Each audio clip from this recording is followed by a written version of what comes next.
Salut Boulevard Désert. Salut. Salut Elodie. Bon, on est où là? Nous sommes à Avoriaz, nous sommes très contents d'être ici, en montagne, dans les Alpes. Sylvain, c'est quel effet ça fait de prendre l'air pur, je sais pas, de l'oxygène un peu? Ça fait du bien. C'est vrai qu'on n'est plus trop chez nous en ce moment là, c'est le début de la tournée, on n'est plus trop dans les montagnes, dans les Pyrénées, donc c'est bien d'être dans les Alpes. Bon, je voudrais qu'on parle un peu. En fait, il y a une question que je vous ai jamais posée. Et c'est une question que, à mon avis, on vous a jamais posée. Ah. Pourquoi Boulevard Désert? Oh non. Tu me l'as déjà posé celle-là? Non, je vous jure que non. Bah je vais laisser répondre Sylvain. C'est à cause d'un DVD de Vincent Delerme qui s'appelle Un soir boulevard Voltaire, qui a été enregistré au Bataclan en 2003. Et quand on décidait du nom du groupe, parce qu'on venait de le créer en 2004, il traînait sur mon bureau, c'est ce que j'ai proposé à Flo. J'ai dit Un soir boulevard désert, t'aimes bien? Il a dit ouais mais c'est super long. Et donc boulevard désert, BDA, c'est resté. Moi, je voudrais juste qu'on parle de cette ascension, quoi, à tous les deux, au groupe, à l'intégralité du groupe. C'est incroyable le parcours que vous avez grimpé, cette évolution que vous avez, quoi. C'est juste extraordinaire. Comment vous la vivez, vous, au quotidien? On la vit bien, c'est beaucoup de plaisir.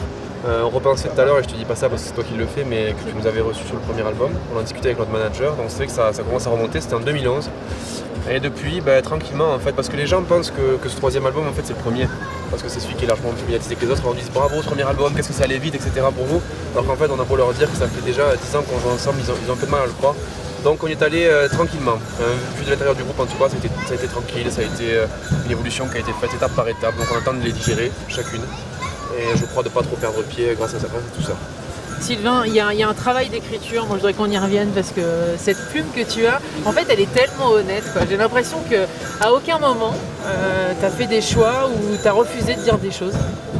Non, je me suis jamais posé la question en fait. La création, qu'elle soit musicale ou même là on parle des textes, c'est un peu pareil, en fait elle arrive comme ça, il y a une sorte de nécessité. Il y en a qui ont besoin de peindre, il y en a qui ont besoin d'aller faire du sport et tout. Nous on a besoin d'écrire et de composer. Et quand il y a un texte qui arrive, j'ai besoin de l'écrire tel qu'il arrive en fait, et pas forcément de modifier 1000 fois, sinon ça perd un petit peu de sa saveur, c'est vrai.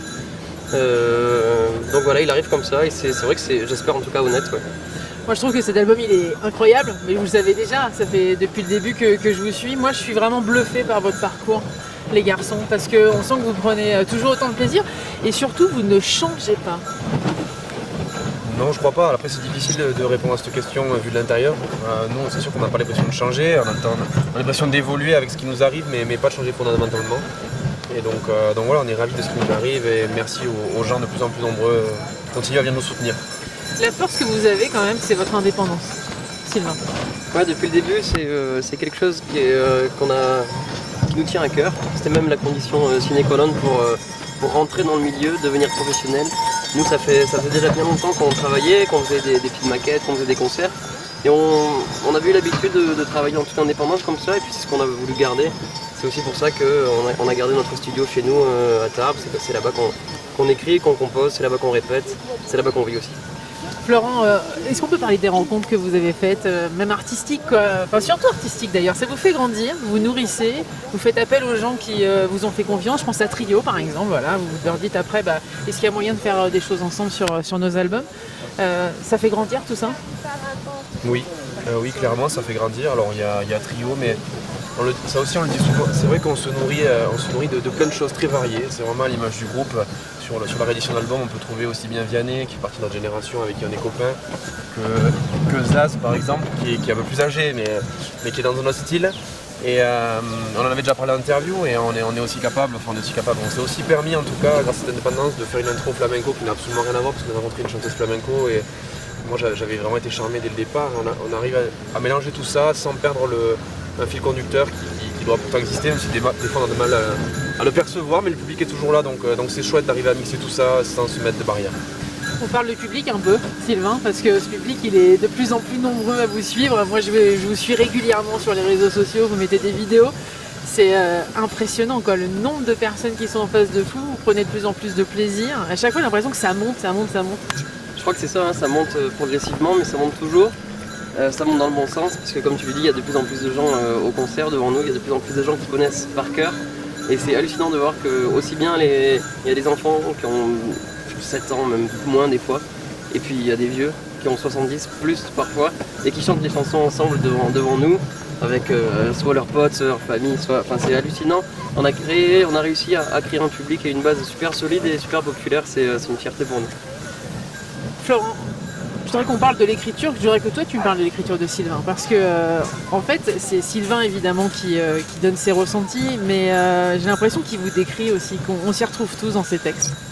Ah oui, c'est sûr, c'est comme pour la musique, tout le travail dont tu as parlé Sylvain, c'est un travail de groupe, tu l'as compris, on a ce petit studio qu'on a aménagé chez nous, on prend les décisions de manière collective, qu'elles soient pour la composition, aussi l'écriture, mais aussi l'orientation que l'on peut choisir pour le groupe, cette démarche artistique d'indépendance, ce souhait en tout cas, il est commun à tous, donc c'est sans arrêt en fait dans la discussion que se font les choses, et c'est aussi ça, pour revenir sur ce que tu disais tout à l'heure, qui, à mon avis, nous permet de rester nous-mêmes. Vous avez des doutes des fois les garçons? Ouais, bien sûr. En fait, tout le temps, on se remet tout le temps en cause, en question, on doute. On doute notamment quand un cycle se termine, quand on estime avoir fait du bon boulot, une belle tournée, et on se dit bon ben on va repartir à zéro maintenant, il va falloir créer. Est-ce que ça va pas s'arrêter? Bien sûr, on doute. Ouais. Sylvain. Oui. Florent. Oui, bien sûr qu'on doute. Il a bien résumé, Sylvain. Je crois qu'on doute pas de nous, dans le sens où quand on monte sur scène, on sait que ça va marcher. D'ailleurs, on se le disait tout à l'heure, on va vivre une fin de tournée incroyable avec ses zéniths, une première tournée, etc. Et on se dit, on n'a pas à avoir peur en fait de ce qui va nous arriver, mais par contre, c'est vrai qu'on est quand même rarement satisfait de ce qu'on fait. Même si on le fait bien, on se dit toujours, qu'est-ce qu'on pourrait rajouter au premier concert, quelle surprise on pourrait faire aux gens, comment on pourrait les surprendre et nous surprendre aussi en même temps, parce qu'on s'est bien rendu compte que pour nous, n'étant pas de grands musiciens, c'est cette authenticité en fait qui plaît aux gens. Et donc on essaie de la conserver. C'est pas facile tout le temps, mais on essaie de le faire. C'est quand même vachement fort ce que vous avez fait, parce que vous mélangez des styles qui sont pas forcément habituels. Je pense à la chanson française, au rock, au flamenco, des rythmes hispaniques, des machines aussi. Ouais. J'ai l'impression qu'il n'y a rien qui vous fait peur et qu'il n'y a rien qui vous arrête. Qui nous fait peur, non. Qui nous arrête, à part si le public nous dit que c'est vraiment pourri ce qu'on fait, je pense qu'on arrêtera. Mais c'est vrai que non, voilà, on se laisse une grande liberté parce que pour l'instant ça a fonctionné, parce que ça nous fait plaisir aussi surtout. Et je crois que tant que c'est comme ça, on continuera à laisser les portes ouvertes à tout et à tous. Donc là on est, je vais le rappeler quand même, dans la première création du Festival de France Bleu, on est ici à Avoriaz pour une semaine avec des artistes incroyables. Vous faites partie de cette affiche-là. Comment vous le vivez ça y est, d'être demandé de partout? Parce que quand j'allume les écrans de télé, quand je regarde sur Facebook, quand je regarde sur Twitter, vous êtes partout, Boulevard Désert? Honnêtement, on n'a pas l'impression d'être partout. Mais à chaque fois qu'on est quelque part, en tout cas, on est avec plaisir parce qu'on a l'impression d'avoir mis vraiment beaucoup de temps à y arriver. Donc on savoure. Tout à l'heure, tu te demandais comment vous le vivez. On le vit déjà tout simplement en étant conscient de la chance qu'on a, parce qu'on a beaucoup de chance. On est lucide aussi. C'est une chance et c'est risqué puisque ça peut s'arrêter vite aussi. Donc on en profite et on est super content d'être invité ici et ailleurs, c'est clair. Cela dit, quand on regarde dans le rétro, j'ai l'impression, Florent, qu'il y a quand même une reconnaissance du public, ça c'est sûr et certain, mais il y a aussi une reconnaissance du métier, quoi. Quand vous vous êtes cité aux Victoires de la musique, c'est quand même une façon de vous dire aussi que vous êtes dans le paysage aujourd'hui, définitivement, de la musique française. Ouais, c'est vrai que c'est difficile aujourd'hui de dire l'inverse, en tout cas, tu as raison, puisque voilà, on a fait les radios, les télés, on est aujourd'hui à l'affiche des festivals, en tout cas les plus médiatisés du pays, donc dire qu'on est en dehors, ce serait pas vrai. Donc voilà, on y est, tant mieux, ça a pris du temps aussi. Et aujourd'hui, qu'est-ce que ça fait que ça ait pris du temps, Élodie? Je sais pas, moi en tout cas j'ai toujours été là, donc c'est difficile de vous dire que j'aurais pu faire plus, mais des fois on se pose la question, on a le droit de se poser la question. Moi je crois que, en tout cas vous avez gagné les échelons sans avoir besoin de personne, j'ai l'impression. Voilà, on peut dire ça. C'est vrai qu'entre 2004 et 2011, on va dire, on était vraiment tout seul et puis on a même essayé nous de frapper aux portes, que ce soit des tourneurs, des maisons de disques, etc. Mais vraiment tout le monde à chaque fois nous opposait des arguments assez forts. Et donc on a continué tout seul jusqu'à 2011 où là tout s'est débloqué en fait. Et puis comme c'est un cercle vertueux, tout s'est vite enchaîné pour nous et de belle manière. Entre nous, c'était quoi les vraies bonnes raisons, les vrais arguments alors des maisons de disques? Tout ce dont on parle tout à l'heure, les gars, il faudrait savoir ce que vous voulez faire comme musique. Parce qu'il y a de tout, c'est de la chanson, c'est du rock, c'est quoi cet intro métal, c'est quoi ce truc. Et c'est aussi, les gars, vous êtes nombreux, il va falloir virer des gens parce que 9 c'est pas possible. Il n'y a pas de visage identifié, ça va être super dur pour nous de nous mettre en avant. Enfin, plein de trucs qui qui ont fait que personne ne voulait prendre le risque avec nous.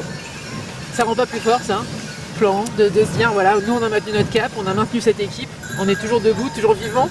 Ouais, alors on l'a pas pris comme un combat non plus, tu vois, mais en tout cas aujourd'hui c'est sûr qu'on est content d'avoir gardé notre truc parce qu'on se dit qu'au moins on s'est pas travesti dans le truc. On est avec les gars avec qui on était au départ, notre manager c'est toujours été le même, les gens qui nous entourent ça a été les mêmes, la maison 10 nous a fait confiance, dont on parlait si bien parce que c'est vrai qu'il y a beaucoup de gens qui nous ont mis des points dans la figure, mais il y en a une qui nous a fait confiance, aujourd'hui on est toujours avec elle. Ça se passe super bien, on arrive à garder cette liberté artistique tout en étant dans un circuit commercial parce qu'il faut pas se le cacher, voilà, Sony ils sont là pour vendre des disques. Mais voilà, tout se passe bien, donc c'est chouette, on a tenu bon, et puis aujourd'hui on est récompensé, je crois, et voilà, on le dit bien. Moi j'ai vu une vidéo avec Vianney, je voudrais qu'on en parle. Sylvain, qu'est-ce qui s'est passé? Celle où vous êtes sur un canapé, vous arrivez tranquillement et on parlait de génération. Il y a une vraie génération artistique qui respecte la langue française, qui prend soin de la langue française. Je voudrais vous remercier pour ça aussi.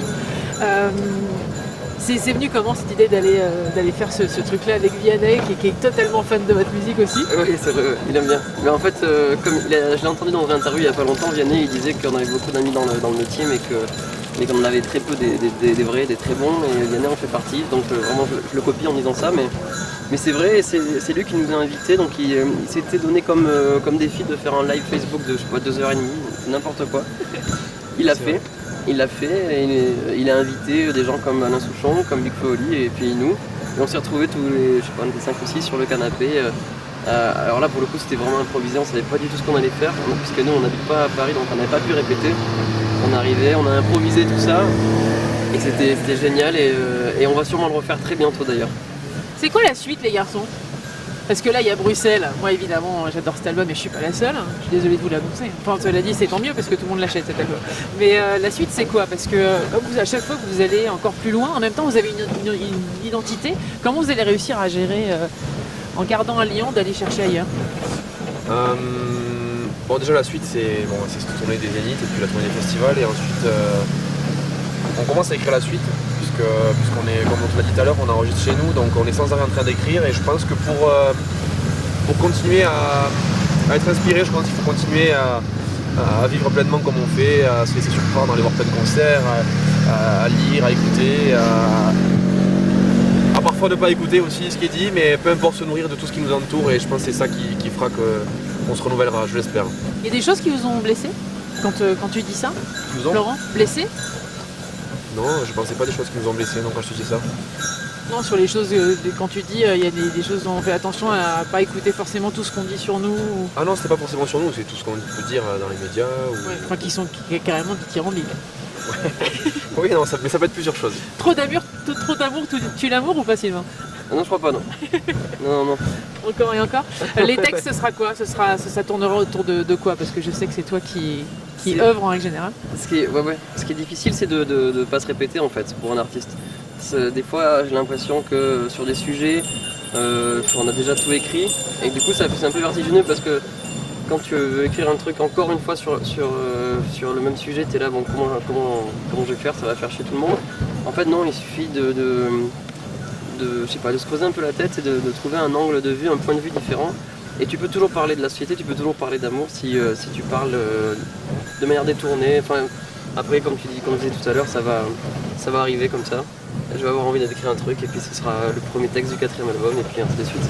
Il y a beaucoup d'artistes qui ont écrit par exemple sur les attentats. C'est un sujet qui fera partie ou pas du prochain album? Parce que je sais que tous les artistes trouvent aujourd'hui, parce qu'il faut du recul, le besoin d'en parler. Ça a été un choc assez fort et je pense pas personnellement trouver les bons mots pour cette chose-là, vraiment, je pense pas. Bon, je dirais qu'on parle de la scène définitivement. Ce soir, on va entendre quoi? Il va se passer quoi sur scène? Ce soir, un petit bout de Boulevard des Airs. On va jouer quelques chansons. Ça va être très chouette, hein. C'est une formule réduite, mais ça donnera un petit aperçu de ce que ça peut donner en live. Ouais, il y aura quoi? Il y aura du nouvel album, il y aura...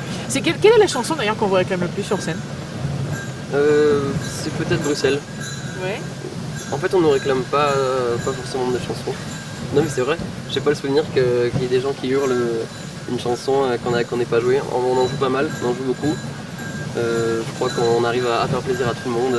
Il doit y avoir des gens qui sortent en disant C'est dommage, ils n'ont pas fait celle-ci, mais on n'a pas eu de retour sur ça.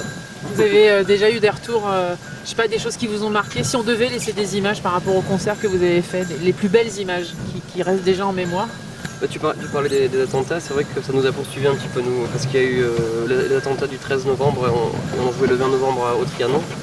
C'est un des premiers concerts, le Trianon réouvrait ses portes après une semaine difficile de fermeture, etc. Ça a été un moment assez incroyable.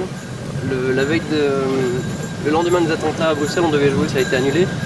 Donc on a reporté le concert quelques mois après et ça a été encore une date mémorable, c'était super fort. Et bon, heureusement, il n'y a pas que des moments forts liés aux attentats, heureusement. Il y a aussi des moments forts comme à l'Olympia, comme au Festival de Poupées quand Zaz est monté sur scène avec nous. Il y en a énormément. Florent ? Il y a plein de choses. Alors chaque fois on répond à des trucs différents, mais c'est vrai que des trucs marquants, il y en a plein. Alors je citerai peut-être des anecdotes qui nous ont, dépaysés. Bien sûr, on est allé en Polynésie, si c'est à ça que tu penses, mais aussi entre deux concerts, on est allé faire une intervention dans une maison d'arrêt de longue peine et c'était la première fois qu'on allait jouer dans ce contexte-là, donc c'est un truc super particulier, mais je me souviens que ça m'avait énormément marqué, surtout l'échange qu'on avait eu en fait avec les détenus après, c'était vraiment chouette parce que nous on faisait gaffe sur gaffe, en fait, on leur disait mais vous auriez pu regarder les paroles sur internet, ils nous disaient que les paroles sur internet, on disait ce genre de conneries, donc ça m'avait marqué, plein de choses, il y a plein de choses qui me viennent en tête, mais ça en particulier. Bon, si je vous demandais à Capella de me faire un petit truc, je sais que c'est chiant, à chaque fois on vous le demande tout ça, mais vous auriez envie de me chanter quoi par exemple, aux auditeurs de France Bleu? Sylvain fait très bien Vianney, donc peut-être que Ah, allons-y. Oh merde. Sylvain. Non, il va m'en vouloir. Allez Sylvain. Mais si, vas-y, c'est pas mal ce que tu fais. C'est pas mal, ouais. C'est pas mal, je m'entraîne régulièrement pour le remplacer au cas où il puisse pas faire une date. Je sais pas, tu veux quelle chanson de Ce que tu veux, ce qui vous fait vraiment plaisir en fait. Moi ça me fait pas plaisir, mais je vais lui laisser faire. Je sais pas si ça me fait plaisir moi d'imiter Vianney, mais si ça me fait plaisir. Attention, les gens vont s'arrêter parce qu'ils vont croire que c'est Vianney. Attention, c'est parti. Tourne et tourne dans ma tête les images du long métrage où tu es belle et moi la bête et la belle n'est jamais sage. Pas mal, hein. J'en ferai pas plus. Non mais par contre je vais appeler Vianney pour demander à ce qu'il vous imite vous. Il le D'accord fait aussi. Donc je vais m'en occuper et on va faire une vidéo en réponse à celle de Boulevard Désert. Moi je voudrais juste vous remercier. Vous remercier parce que en fait vous incarnez quelque chose et vous donnez envie aux gens qui galèrent chaque jour de s'accrocher parce que vous n'avez pas forcément rencontré des moments super simples. Est-ce qu'à un moment donné vous avez douté d'ailleurs au point de penser à vous arrêter? Non, je crois pas. On s'est posé vraiment la question parce que c'est vrai qu'au départ, on a eu des passages un peu compliqués. On a eu des gens puissants dans la musique qui nous ont barré la route au départ. Et donc voilà, quand t'as pas encore 18 ans, que tu les as à peine et que voilà, on te met vraiment des bâtons dans les roues et tu te dis mais est-ce qu'avec mes copains je vais être suffisamment fort pour arriver à relever un petit peu le défi et voilà, aujourd'hui si je pense si on est là c'est qu'on a réussi à le relever et je crois qu'on est un peu plus fort qu'avant. Sylvain, t'as toujours cru, toi, que ça allait qu'il allait avoir des clics? Ça, on n'a jamais prédit, on ne pouvait pas savoir. Mais je vois très bien de quoi parle Flo et c'est vrai que dans ces moments-là, on était heureux d'être une équipe, on était heureux d'être plusieurs, d'être un groupe, d'être soudés, d'être des potes parce que sinon ça aurait été compliqué. Quelle est la chanson dont vous êtes le plus fiers, tous? C'est dur, Sylvain. Ouais, non, c'est super dur. Fier d'une chanson, c'est... Bruxelles, elle est magnifique. Bruxelles est magnifique. Après, tu sais, tout à l'heure, tu disais ça parle à tout le monde. Les textes, c'est intéressant parce que, par exemple, dans la maison d'arrêt, dans la prison dans laquelle on a joué, on nous a demandé si Demain de bon matin, ça avait été écrit par un détenu. Parce que, en fait, quand on l'a relu, en effet, on dirait que c'est je pars demain seul, sans escorte, c'est tout ce qu'ils veulent. On a chanté plutôt, on a chanté avec des enfants autistes et ils avaient l'impression que le cours avait été écrit pour eux. Et en fait, c'est vrai que chacun, avec son interprétation, s'approprie les textes. Donc, j'ai pas une fierté particulière pour Emmène-moi. Alors, un coup de cœur. Moi, j'aime bien Tu danses et puis tout va. D'accord. Ah oui, Florent. Oui, vous faut celle de flanc. Je sais pas. Franchement, c'est difficile. J'irai Emmène-moi, parce que c'est celle qui a ouvert la porte en grand aux gens sur cet album. Sincèrement, Emmène-moi, vous avez tout de suite compris qu'il y avait un truc avec cette chanson. Franchement, non, mais on le raconte dans les concerts. C'est une chanson qui a été composée tout à la fin de l'album. On ne savait même pas si on allait la mettre. Et par contre, nous, on la faisant écouter à Bertrand notamment, mais à d'autres qui étaient venus dans le studio, nous ont dit si, il faut absolument la mettre, les gars, finissez là. Il vous reste quelques jours et on l'a fini vraiment, mais avec 2-3 arrangements. Enfin, c'est vraiment un truc qui s'est fait voilà, à la dernière minute, parce que c'est comme ça qu'on a envie de l'entendre. Et quand on voit le nombre de cœurs que ça a transpercé, ben voilà, on peut être super content de ça. La suite, on en a parlé. Est-ce que vous avez vraiment une envie, un truc qui vous tient vachement à cœur, quoi? Que ce soit de collaborer avec quelqu'un, de faire une scène dans un lieu improbable, à Avoriaz par exemple. Nous, ce qui nous tient à cœur, c'est déjà de faire un 4e album vraiment un bel album, quoi, vraiment qui touche beaucoup de monde, qu'on a envie de défendre en live. Et l'envie par-dessus tout, c'est de jouer dans le maximum d'endroits encore dans le monde. Là, on est en train de passer devant des c'est un peu enceintes. Votre musique, elle est en train de tourner là. Les gens vous écoutent. Enfin, franchement, c'est super émouvant encore, toujours, tous les jours. Ouais, on s'habitue pas encore à ça. Et tant mieux, je crois. J'espère que là encore, j'aurai jamais à le transformer. Et je pense que c'est ça qui fait, je te disais tout à l'heure, qu'on garde l'authenticité, en tout cas dont tu parles, dont on se rend pas bien compte, mais voilà, qui fait qu'on est là aujourd'hui, qu'on est content d'être là, qu'en ouvrant ce matin le rideau, on se disait on a la chance d'être là, et voilà, ça, on le pense réellement, et tant qu'on le pense, je pense qu'on est dans le bon chemin. Bon, la calèche, l'interview, c'est fait maintenant. C'est déjà mais Je vais essayer de trouver une autre idée pour plus tard. Et on va remercier Jean-Luc Leray d'ailleurs de l'avoir eu, cette idée qui est juste extraordinaire. Cool. Moi, je vais vous laisser parce qu'on arrive à l'office de tourisme, donc il va falloir y aller parce que le public, évidemment, vous attend dans très très peu de temps. Je vois que tu as un timing incroyable. Non mais merci mille fois. Ça s'appelle. Attendez, ça s'appelle Bruxelles. Voilà, qu'on soit bien d'accord. Et moi, je voudrais vraiment vous dire, à bientôt, les gars. Et nous, on voudrait te dire Et merci vous changez encore. rien, d'accord? Promis? Merci Elodie. Bon, à bientôt.